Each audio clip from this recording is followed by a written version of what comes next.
ವಿಧಾನಸಭಾ ಕ್ಷೇತ್ರಕ್ಕೆ ಸೇರಿರುವಂತಹ ಬಾಗಲಕೋಟೆಯ ಎಲ್ಲ ಮತದಾರ ಬಂಧುಗಳಿಗೆ ನಮಸ್ಕಾರ. ಇವತ್ತು ಬಾಗಲಕೋಟೆಯಲ್ಲಿ ಮತ್ತು ದಾವಣಗೆರೆಯಲ್ಲಿ ಎರಡು ವಿಧಾನಸಭಾ ಕ್ಷೇತ್ರಗಳಲ್ಲಿ ಕರ್ನಾಟಕದಲ್ಲಿ ಉಪಚುನಾವಣೆ ನಡೀತಾ ಇದೆ. ಆ ಎರಡೂ ಕ್ಷೇತ್ರಗಳಲ್ಲಿದ್ದಂತಹ ಹಿರಿಯ ರಾಜಕಾರಣಿಗಳು ತೀರಿ ಹೋದ ಕಾರಣಕ್ಕಾಗಿ ಈಗ ಉಪಚುನಾವಣೆ ಬಂದಿದೆ. ಕಾಕತಾಳೀಯವಾಗಿ ಎರಡೂ ಕ್ಷೇತ್ರಗಳಲ್ಲಿದ್ದಂತಹ MLAಗಳು ಕಾಂಗ್ರೆಸ್ ಪಕ್ಷಕ್ಕೆ ಸೇರಿದವರು ಅಲ್ವೇನ್ರಪ್ಪ. ಇಲ್ಲಿ ಮೇಟಿ, ಅಲ್ಲಿ ಶಾಮನೂರು ಶಿವಶಂಕರಪ್ಪ. ಎರಡೂ ಕ್ಷೇತ್ರಗಳಲ್ಲಿ ಇವತ್ತು ಉಪಚುನಾವಣೆ ನಡೀತಿರೋದಕ್ಕೆ ಕಾರಣ ಆ ಹಿರಿಯ ರಾಜಕಾರಣಿಗಳು ತೀರಿ ಹೋದ ಕಾರಣಕ್ಕಾಗಿ ತೆರವಾಗಿದ್ದು. ಈ ಸಲಕ್ಕೇನು ಆಪರೇಷನ್ ಮಲ ಆಗಿಲ್ಲ. ಮಲ ಆಗಿದೆಯಾ? ಆಪರೇಷನ್ ಮಲದ ಕಾರಣಕ್ಕೋ ಅಥವಾ ಆಪರೇಷನ್ ಕೈ ಕಾರಣಕ್ಕೋ ಚುನಾವಣೆ ನಡೀತಾ ಇಲ್ಲ. ವಯೋಸಹಜವಾಗಿ ತೀರಿದ್ದಾರೆ, ಹಾಗಾಗಿ ಉಪಚುನಾವಣೆ ಬಂದಿದೆ. ಹೀಗಿರುವಾಗ ಕಾಂಗ್ರೆಸ್ನಿಂದ ಇಲ್ಲಿ ಮತ್ತು ಅಲ್ಲಿ ಯಾರು ಟಿಕೆಟ್ ಕೊಟ್ಟಿದ್ದಾರೆ? ಇಲ್ಲಿ ಮಗನಿಗೆ, ಅಲ್ಲಿ ಮೊಮ್ಮಗನಿಗೆ. ಇಡೀ ರಾಜ್ಯ ಇವತ್ತು ಪ್ರಜಾಪ್ರಭುತ್ವ ರೀತಿಯಲ್ಲಿ ರಾಜಕೀಯ ಆಡಳಿತ ನಡೀತಾ ಇಲ್ಲ. ಇಲ್ಲಿ ಕೆಲವು ಕುಟುಂಬಗಳ ಕೈಯಲ್ಲಿ ಇವತ್ತು ಕರ್ನಾಟಕದ ರಾಜಕಾರಣ ಇದೆ. ಕರ್ನಾಟಕದಲ್ಲಿ ಪ್ರಜಾಪ್ರಭುತ್ವ ಇದೆ ಅನ್ನುವಂತಹದ್ದು ಸುಳ್ಳು. ಅದನ್ನ ಸೀಮಿತ ಜನರು ಆಡಳಿತ ನಡೆಸುವಂತಹ ಆಡಳಿತ ಅಂತಾರೆ. ಇದಕ್ಕೆ ಇಂಗ್ಲಿಷ್ ಅಲ್ಲಿ ಆಲಿಗಾರ್ಕಿ ಅಂತಾರೆ. ಡೆಮಾಕ್ರಸಿ ಅನ್ನೋದಿಲ್ಲ. ಇವತ್ತು ಅದಕ್ಕೆ ಜ್ವಲಂತ ಉದಾಹರಣೆಯಾಗಿ ಎರಡೂ ಚುನಾವಣೆಗಳಲ್ಲಿ ಕಾಂಗ್ರೆಸ್ ಪಕ್ಷ ಯಾರಿಗೆ ಟಿಕೆಟ್ ಕೊಟ್ಟಿದೆ ಅನ್ನುವಂತಹದ್ದು. ಮತ್ತೆ ಹೋಗ್ಲಿ, ಬಿಜೆಪಿನಾದ್ರೂ ಸರಿ ಇದೆಯಾ? ಸರಿ ಇದೆಯಾ ಅಂದ್ರಣ?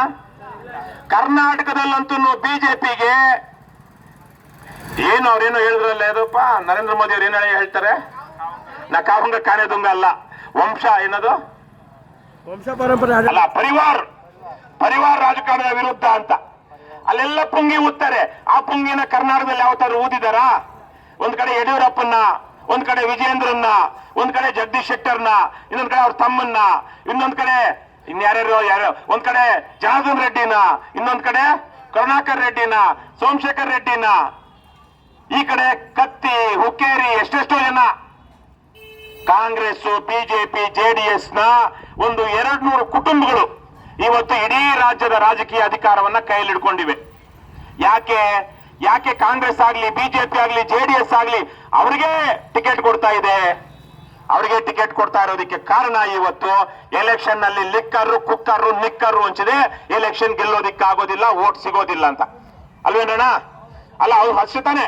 ದುಡ್ಡಿದ್ರೆ ಮಾತ್ರ ಚುನಾವಣೆಯಲ್ಲಿ ಗೆಲ್ಲೋದಿಕ್ಕಾಗುತ್ತೆ. ದುಡ್ಡು ಯಾರ ಹತ್ರ ಇದೆ ಇವತ್ತು?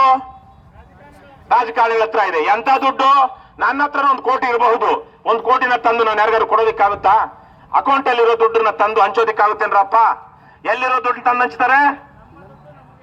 ಮನೆಯಲ್ಲಿ ಮೂಟೆನಲ್ಲಿ ಕಟ್ಟಿಟ್ಟಿರುವಂತ ದುಡ್ಡನ್ನ ಮಾತ್ರ. ಬ್ಲಾಕ್ ಮನಿ ಅಕೌಂಟ್ ಅಲ್ಲಿ ಇಲ್ಲದ, ಬರೀ ಕ್ಯಾಶ್ ಅಲ್ಲಿ ವ್ಯವಹಾರ ಮಾಡುವಂತಹ, ಲಂಚ ಕಮಿಷನ್ ಹೊಡೆದಿರುವಂತಹ, ಯಾರಿಗೂ ಬಹಿರಂಗವಾಗಿ ಸಾರ್ವಜನಿಕವಾಗಿ ಪೊಲೀಸರಿಗೆ ಆಗ್ಲಿ, ಇನ್ಕಮ್ ಟ್ಯಾಕ್ಸ್ನವ್ರಿಗೆ ಆಗ್ಲಿ, ಸರ್ಕಾರಕ್ಕೆ ಆಗ್ಲಿ, ಬ್ಯಾಂಕ್ ಅವ್ರಿಗೆ ಆಗ್ಲಿ ಹೇಳೋದಿಕ್ಕೆ ಆಗ್ಲಾರದಂತ ದುಡ್ಡನ್ನ ಮಾತ್ರ ಹಂಚೋದಿಕ್ಕಾಗುತ್ತೆ. 1000 ಕೋಟಿ ಇರೋರು 1,000 ಕೋಟಿಗಿಂತ ಹೆಚ್ಚು ಆಸ್ತಿ ಇರುವಂತವ್ರು, ದುಡ್ಡಿರುವಂತವ್ರು ಬೆಂಗಳೂರಲ್ಲಿ ಒಂದು 10,000 ಜನ ಇದ್ದಾರೆ. ಅವರೆಲ್ಲ ಎಲೆಕ್ಷನ್ ಬರ್ತಾ ಇದಾರನಪ್ಪ? ಎಲೆಕ್ಷನ್ ಬರ್ತಾ ಇದಾರ? ಬರ್ತಾ ಇಲ್ಲ. ಯಾಕೆಂದ್ರೆ ಅವರಿಗೆ ವೈಟ್ ಮನಿನ ಬ್ಲಾಕ್ ಮನಿ ಮಾಡಿ ಹಂಚೋದಿಕ್ ಹೋದ್ರೆ ಅವ್ರನ್ನ ಜೈಲ್ಗೆ ಹಾಕ್ತಾರೆ. ಯಾವ ಕದಿಮರ್ನ ಹಾಕಲ್ಲ ಜೈಲ್ಗೆ, ಬರೀ ಬ್ಲಾಕ್ ಮನಿ ಇಟ್ಕೊಂಡಿರುವಂತವ್ರಿಗೆ.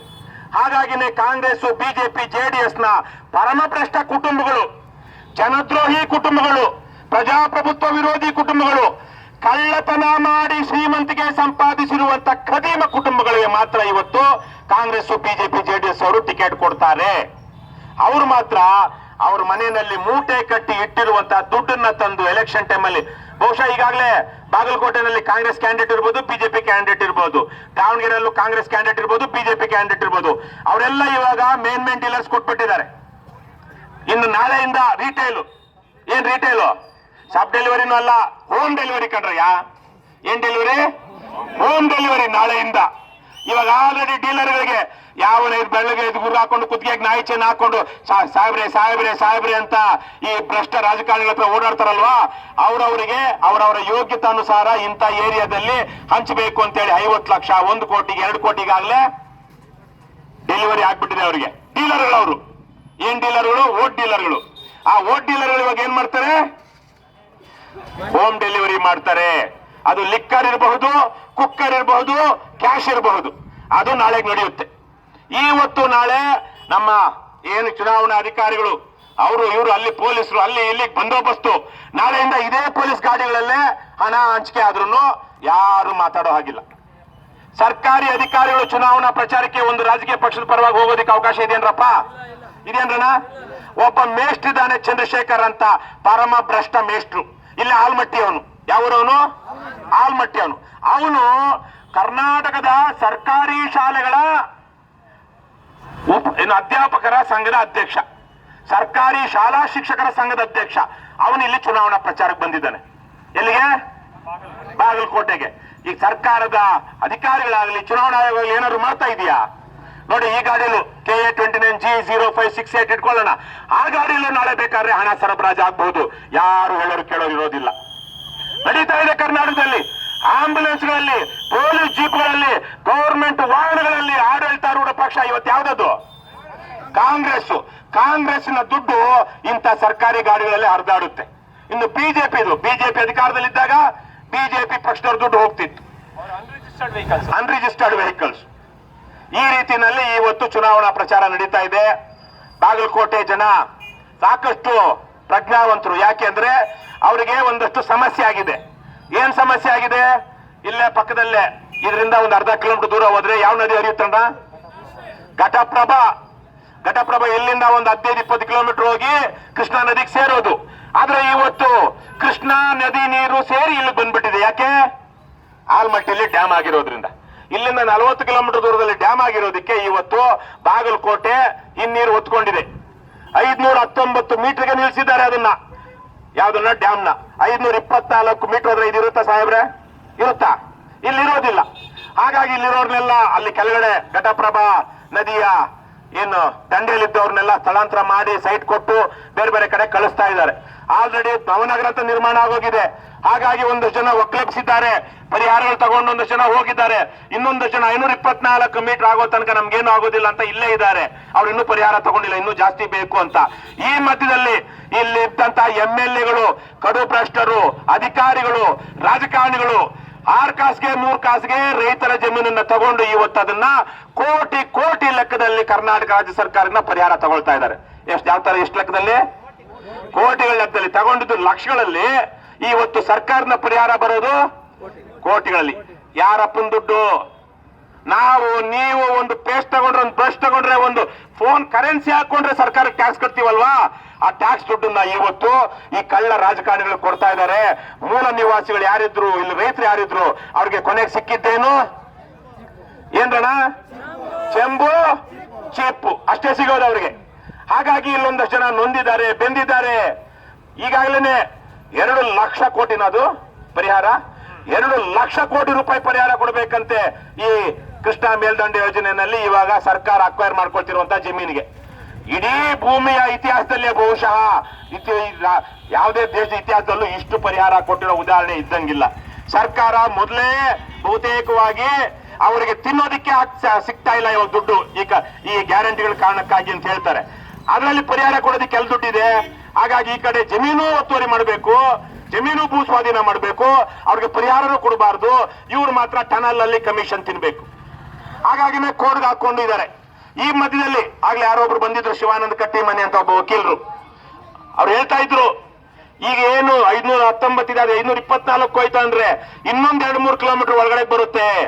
ಆವಾಗ ಏನು ಇವಾಗೆಲ್ಲ ಏನು ಪುನರ್ವಸತಿ ಇದರಲ್ಲಿ ಪ್ಲಾನ್ ಮಾಡಿ ಸೈಟ್ಗಳು ಕೊಡ್ತಾ ಇದ್ದಾರೆ, ಅಲ್ಲಿಗೆಲ್ಲ ನೀರು ಹೋಗುತ್ತೆ. ಆವಾಗ ಮತ್ತೆ ಅವ್ರನ್ನ ಇನ್ನೊಂದು ಕಡೆ ಸ್ಥಳಾಂತರ ಮಾಡಬೇಕಾಗುತ್ತೆ. ಹಾಗಾಗಿ ಅದ್ರ ಜೊತೆಗೆ 3 ಕಿಲೋಮೀಟರ್ ನೀರು ನಿಲ್ಲುವ ಜಾಗದಿಂದ 3 ಕಿಲೋಮೀಟರ್ ಸುತ್ತಳತೆಯಲ್ಲಿ ವಸತಿ ವಾಸಯೋಗ್ಯ ಅಲ್ಲ. ಯಾಕೆಂದ್ರೆ ಅವರಿಗೆ ಮಲೇರಿಯಾ ಕಾಯಿಲೆಗಳು ಬರುವ ಅವಕಾಶಗಳು ಜಾಸ್ತಿ ಇರುತ್ತೆ. ಹಾಗಾಗಿ ಅದನ್ನ ಕೃಷಿ ಭೂಮಿಯಾಗೆ ಇಟ್ಕೊಳ್ಬೇಕು ಅನ್ನುವಂತಹ ಒಂದು ನಿರ್ದೇಶನಗಳು ನಿಯಮಗಳು ಜಾರಿ ಆಯ್ತು ಅಂದ್ರೆ ಈಗೇನು ಪುನರ್ವಸತಿ ಆಗಿ ಸೈಟ್ಗಳು ಕೊಟ್ಟಿದ್ದಾರೆ, ಲೇಔಟ್ ಮಾಡಿದ್ದಾರೆ, ಅಲ್ಲಿಂದ ಇರೋರ್ಗು ಅವ್ರಿಗೆ ಪರಿಹಾರ ಕೊಟ್ಟು ಎತ್ತಂಗಡಿ ಮಾಡಿಸಬೇಕಾಗುತ್ತೆ. ನಮ್ಮ ಕಡು ಭ್ರಷ್ಟ ಜನದ್ರೋಹಿ ರಾಜಕಾರಣಿಗಳು ಮಾಡ್ತಾ ಇರುವಂತಹ ಆಟ, ಮಾಡ್ತಾ ಇರುವಂತಹ ಕುತಂತ್ರ ಇದು. ಇವಾಗ್ಲೂ ಪರಿಹಾರ, ಮತ್ತೆ ಅವ್ರನ್ನ ಎಬ್ಸೋದಿಕ್ ಪರಿಹಾರ, ಮತ್ತೆ ಅಲ್ಲಿ ಏನು ಭೂ ಸ್ವಾಧೀನ ಮಾಡ್ಕೊಳ್ಳೋದ್ರಲ್ಲಿ ದುಡ್ಡು. ಪ್ರತಿ ಹೆಜ್ಜೆ ಹೆಜ್ಜೆಲು ಯಾರನ್ನ ಸುಲಿಗೆ ಮಾಡ್ತಾ ಇದ್ದಾರೆ? ಜನರನ್ನ. ಕೇವಲ ಬಾಗಲಕೋಟೆ ಜನರನ್ನಲ್ಲ, ಇಡೀ ರಾಜ್ಯದ ಜನರನ್ನ, ಇಡೀ ರಾಜ್ಯದ ಜನರ ತೆರಿಗೆ ಹಣವನ್ನ ನಮ್ಮ ಜೆಸಿಬಿ ಏನಪ್ಪ, ಜೆಡಿಎಸ್, ಕಾಂಗ್ರೆಸ್, ಬಿಜೆಪಿಯ ಕಡು ಭ್ರಷ್ಟ, ಪರಮ ನೀಚ, ಪರಮ ಭ್ರಷ್ಟ ಜನದ್ರೋಹಿ ರಾಜಕಾರಣಿಗಳು ಮಾಡ್ತಾ ಇರುವಂತಹ ಒಂದು ದುಷ್ಟ ನಾಟಕ ಇದು.